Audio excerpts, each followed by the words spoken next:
Estas férias leve o Observador no bolso. Na praia, no campo ou entre viagens, acompanhe toda a atualidade sem limites.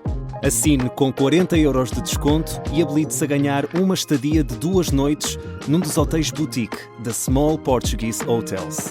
Este verão, desligue da rotina, não da informação. Assine em observador.pt.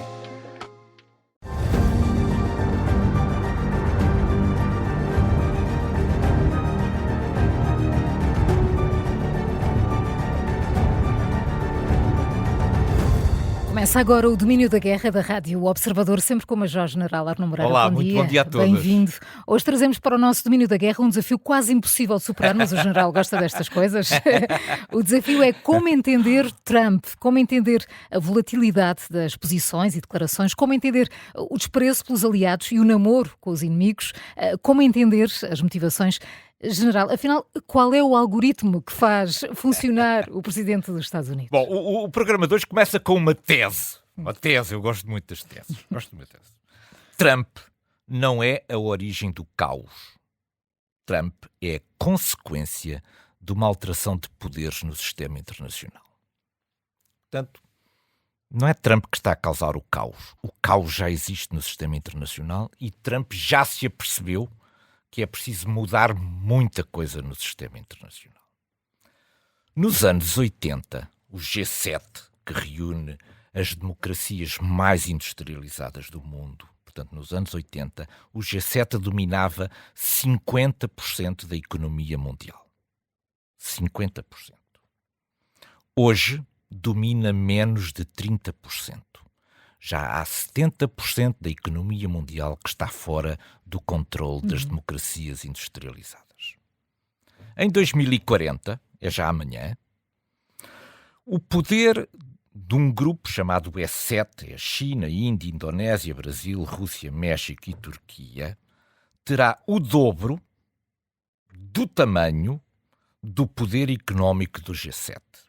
É preciso ver que em 2015 eles tinham um poder económico equivalente e que em 1995 este grupo E7 valia metade daquilo que era o valor do G7.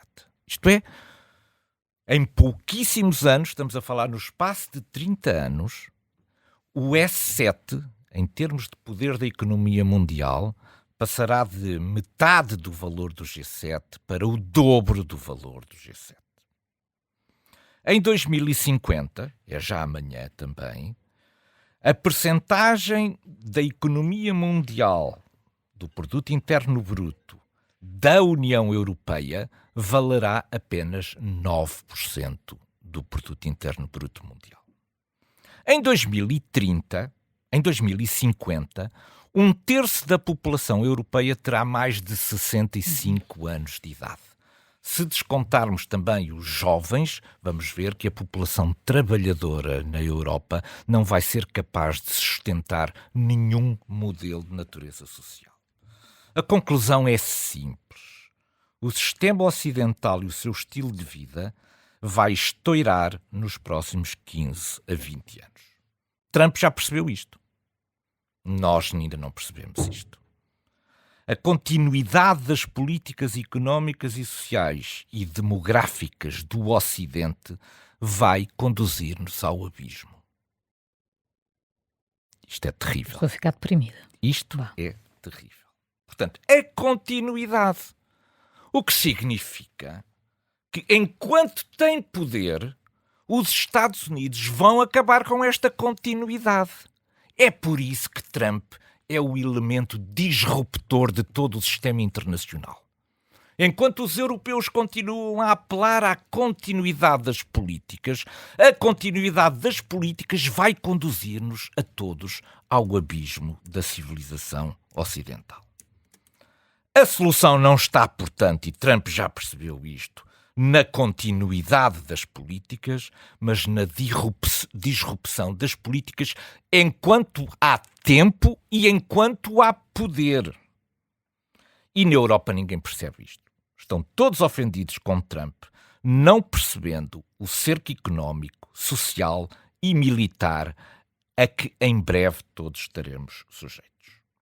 É por isso que Trump é o disruptor do sistema internacional e deixou de acreditar nos seus aliados europeus. Trump prepara-se para criar uma superfortaleza América, criar um sistema antibalístico que a proteja e criar o maior poder aeronaval que o mundo conhece.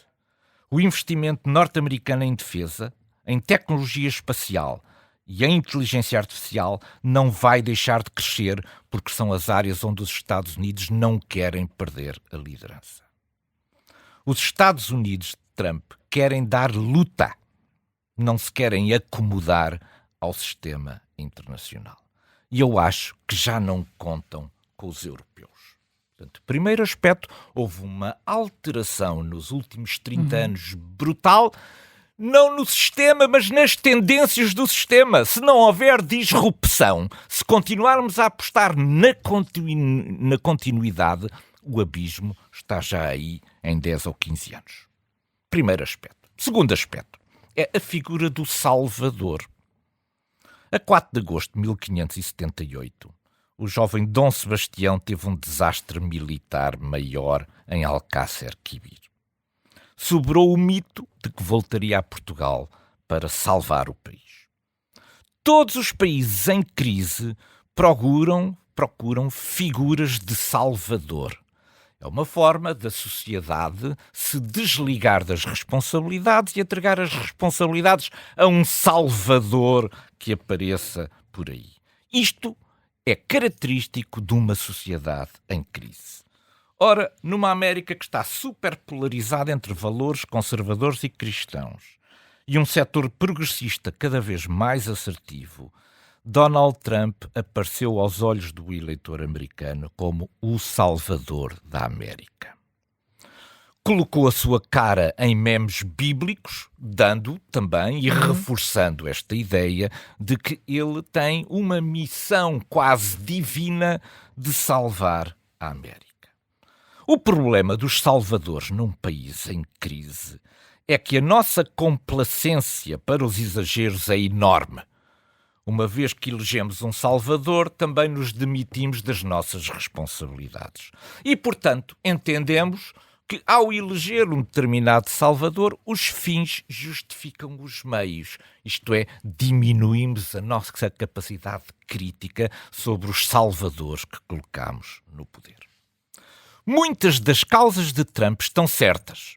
Aliás, ouçam o programa O Sonho Americano que fizemos aqui há 15 dias para ver que a Europa vai seguir exatamente as mesmas políticas dos Estados Unidos, porque a tese que eu na altura defendi foi que a política europeia é igual à política americana, só que com 10 anos de atraso. Isto é, vamos ter muros na Europa, vamos ter redefinição de nacionalidade, vamos rever os pedidos de asilo, vamos deportar para países terceiros e até poderemos vir a ter polícias especializadas. A política europeia é a política americana com 10 anos de atraso. O problema de Trump não são as causas, ou não são sobretudo as causas, são sobretudo os métodos. Os métodos podiam ser mais pensados e mais consensualizados.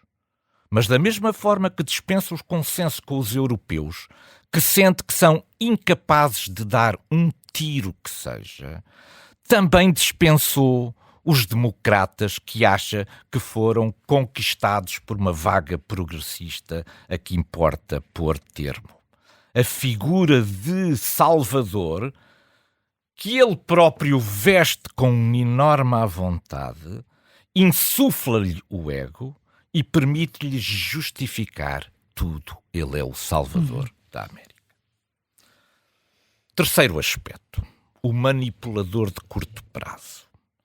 Trump não fala para nós comentadores de política internacional. Ele despreza esta coisa dos comentários da política internacional. Não lhe interessa nada. É tudo fake news. Nada. Se alguém quer perceber estratégia americana, tem que ouvir o Departamento de Estado e Marco Rubio. É quem fala sobre o futuro e sobre a estratégia presente da América. Trump não é o porta-voz dessa área. Não é o porta-voz para entendermos a política norte-americana. Trump fala para os mercados e para as cotações de petróleo. É por isso que está sempre a disparar tweets e frases bombásticas, porque os mercados reagem imediatamente. O mundo de Trump é o mundo do curto prazo, é o mundo do valor das ações hoje e do preço do Brent amanhã. Esse é o mundo de Trump e toda a sua energia está concentrada nisto. Trump é o homem das 24 horas e se tiver que fazer declarações diferentes em 12 horas, vai fazê-lo. Porque ele não fala para os comentadores internacionais, ele fala para o curto prazo. Ele é um influenciador de mercados, de cotações, de valor de petróleo. Vamos perceber Trump, não vamos entender Trump no sentido do definidor da grande estratégia norte-americana. E para isso ele precisa de um método. E qual é o método que ele utiliza? É o método que é o desporto favorito nos Estados Unidos. O wrestling. Aliás, no seu aniversário, promoveu o wrestling. O wrestling é uma coisa extraordinária. Os europeus veem o wrestling, como eu, aliás, também vejo, como uma encenação de um combate em que aquelas figuras parecem saídas da banda desenhada. Mas não é de uma banda desenhada qualquer. É dos cómics da Marvel. O Capitão América, o Hulk, o Thor, o Super-Homem. Tudo isso são as figuras do wrestling, que são encaradas pelos lutadores do wrestling e são também as imagens em que Trump se revê. Não é nas figuras da Disney. As figuras da Disney é para consumo dos fofinhos dos europeus. Trump, o que lê são os cómics da Marvel. Eu julgo que depois disto talvez seja mais fácil entender Trump. Bem, nem um mês passou da assinatura do memorando de entendimento entre os Estados Unidos e o Irão e regressaram as hostilidades militares, as sanções ao petróleo iraniano e voltámos a ver o Estreito de Hormuz bloqueado. General, como é que cada um dos lados sai deste impasse? Bom, já estamos provavelmente na sexta e vamos... E nada garante que os ataques americanos e as retaliações iranianas tenham terminado por agora.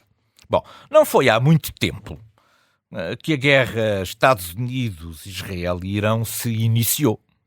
Foi a 28 de fevereiro, passaram 4 meses e tal. Também não foi há muito tempo que Donald Trump assinou em Versailles o memorando de entendimento, conhecido pelo memorando de Islamabad, a que chegou com o Irão e que deu origem ao cessar-fogo. Foi a 17 de junho, faz hoje precisamente um mês. Depois disto, já houve vários incidentes com troca de ataques e de retaliações. Todos eles não ultrapassaram em média os 2 dias. Enfim, ao fim de 2 dias, cada uma das partes acomodou aquilo que tinham sido os ataques do outro e o cessar-fogo continuou em vigor. Durante este período de ataques e retaliações anterior, nunca chegámos à dimensão a que chegámos neste momento dos 5 dias. Dos 6 dias, das 6 noites. E, portanto, significa que houve aqui uma alteração muito significativa na forma como ambos olham para o memorando de entendimento. E eu gostaria de voltar ao memorando. O memorando, isto agora é uma bomba. O memorando é um belíssimo documento diplomático, porque permitiu que cada uma das partes o interpretasse à sua maneira. Dizemos nós, os tais comentadores das fake news, dizemos nós, mas isto podia ter sido redigido de uma forma clara. Isso é impossível! Nunca haveria memorando se ele fosse redigido de uma forma clara. Ele foi propositadamente redigido de uma forma ambígua. Assim cada um faz a sua interpretação para que cada uma junto das dos partes seus, não é? pudesse fazer a sua interpretação e cantar vitória. Portanto, esta ideia peregrina que nós temos fake news, mais uma vez, de que a culpa é do memorando, porque o memorando não foi escrito de uma forma clara. Não, não é isso, ele não foi escrito de uma forma clara de propósito, para permitir que cada uma das partes fizesse o entendimento que quisesse disso. Qual é o resultado disso? Em que fase nós estamos? Assim, olhando de um ponto de vista macro, não é do ponto de vista do ataque aqui e ali, do ponto de vista macro. O que estamos agora a fazer é tentar resolver as diferenças de interpretação. Isto é, um interpretou de uma maneira, o outro interpretou da outra, e agora temos que chegar a uma conclusão sobre isso. Portanto, aquilo a que assistimos neste momento, através desta fase de ataques e retaliações, é procurar fazer prevalecer uma interpretação sobre cada um dos pontos do memorando. É nessa fase que estamos. Nós não estamos numa fase de guerra. Estamos na fase de forçar interpretações. A minha interpretação vai prevalecer sobre a tua interpretação. Ninguém vai mudar o memorando. O memorando, provavelmente, seria impossível de redigir se o quiséssemos redigir de novo. Seria absolutamente impossível. Nenhuma das partes estaria em condições de redigir um novo memorando. Portanto, o que as partes estão a fazer prevalecer, procurar fazer prevalecer a sua interpretação do memorando e, portanto, fazer com que a outra parte possa acomodar uma interpretação mais estrita que favorece, certamente, uma das partes em detrimento da outra parte. O memorando está morto? Não. Do meu ponto de vista, o memorando não está morto porque não há substituto a este memorando, nem há capacidade de fazer essa substituição. O que ele está, neste momento, é suspenso. Suspenso até que prevaleça uma das interpretações. E essa questão é a questão que estamos a assistir agora. Este conjunto de ataques e de retaliações tem a ver com isto. Tem a ver em fazer, dar ímpeto, dar força, dar vitória a uma das interpretações sobre a outra interpretação. Nada disto exige que um memorando seja revisto. O que é preciso é ser interpretado de acordo com aquilo que uma das partes quer. Bom, os Estados Unidos têm mais opções de pressão sobre o Irão do que o Irão tem sobre os Estados Unidos. O Irão não tem capacidade de se defender neste momento. Isto é, todo o ataque norte-americano atinge os seus alvos. O que o Irão tem é capacidade de suportar, de acomodar o grau de destruição que vai tendo proporções cada vez mais gigantescas e que vai contar depois para a recuperação um dia do Irão. Há muita coisa destruída no Irão. O Irão pode alegar, portanto, que tem capacidade de encaixar. Mas a verdade é que todos os dias, depois de cada um destes ataques, há novas infraestruturas destruídas. Aparentemente, os Estados Unidos terão começado agora na fase das pontes. Sim, isto é, esta noite, a própria economia local do Irão vai ressentir-se também disto. Depois, o Irão pode continuar a exercer o bloqueio do estreito pelo medo.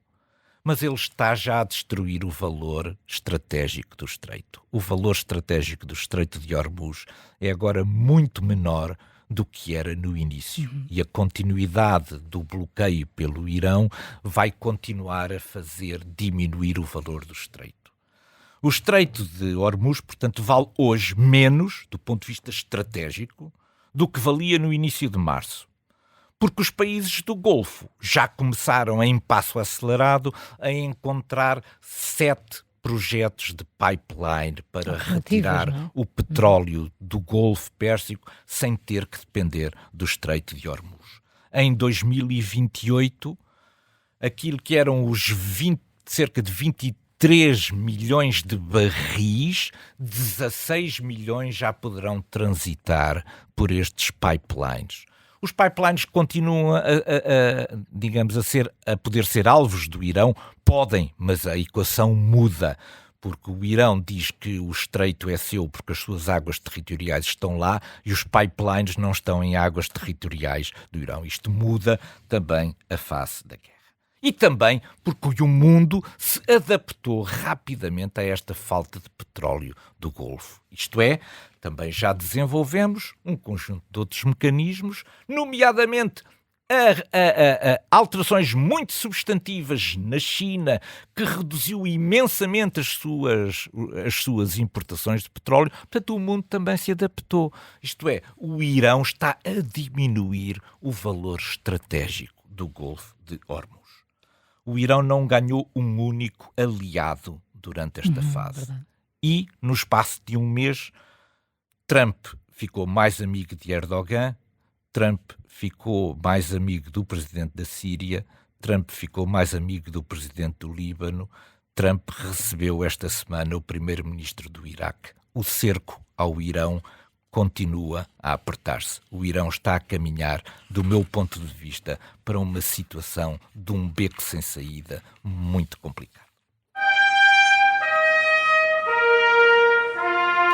O presidente do Parlamento iraniano, Mohammad Ghalibaf, diz que se o Irão não vai beneficiar do tal memorando de entendimento, então não tem qualquer razão para o cumprir. General, isto é mesmo assim ou é uma cortina de fumo? Não é assim. Isto é são aquelas afirmações de valentia que vão caracterizando os dirigentes do Irão. Trouxe aqui 3 dados para percebermos o que é o Irão hoje em dia.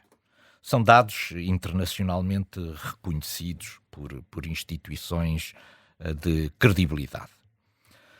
O Programa de Alimentação Mundial das Nações Unidas calcula que o preço da farinha de trigo em maio subiu 124% comparado com o de novembro. É mais do dobro num período de 6 meses. A farinha. O Fundo Monetário Internacional estima que a inflação este ano no Irão possa atingir os 68,9%. Uma inflação brutal.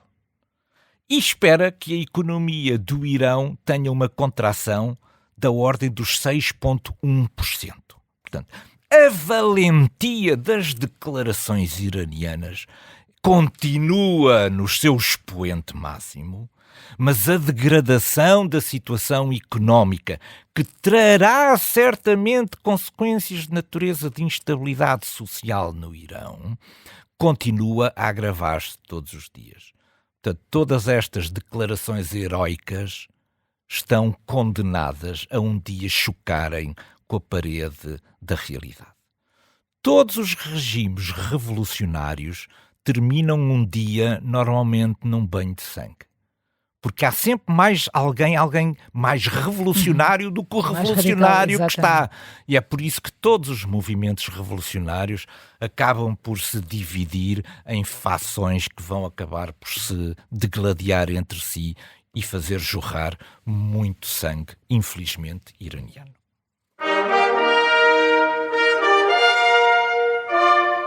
Hoje trazemos para o nosso ponto de mira o Mar de Azov, sobre o qual a Ucrânia tem desenvolvido nas últimas 2 semanas uma campanha militar particularmente eficaz. O que é que se está a passar aqui no Mar de... Aqui não, no Mar de Azov. O Mar de Azov, antes da invasão de 2022 da Federação Russa, era repartido entre a soberania da Ucrânia e a soberania russa. A invasão através do sul do território ucraniano, o que quis fazer foi tornar o Mar de Azov um mar inteiramente russo. Pois isso durou 3 anos. Neste momento não há trânsito naval dentro do Mar de Azov. A Rússia acabou de proibir esta semana o trânsito no canal que liga o rio Don ao Mar de Azov e o trânsito através da ponte de Kerch, o trânsito marítimo. Isto é, a Ucrânia, no período de 9 dias, afundou 130 e tal navios russos. Isto é, controla hoje em dia, não territorialmente, mas controla pelo fogo uma artéria que era fundamental para as exportações da Federação Russa. General Arnaud Moreira, muito obrigada por mais um bom Domínio fim da de Guerra semana. para si Bom também. fim de semana Obrigada, para até para a todos. semana. Obrigado.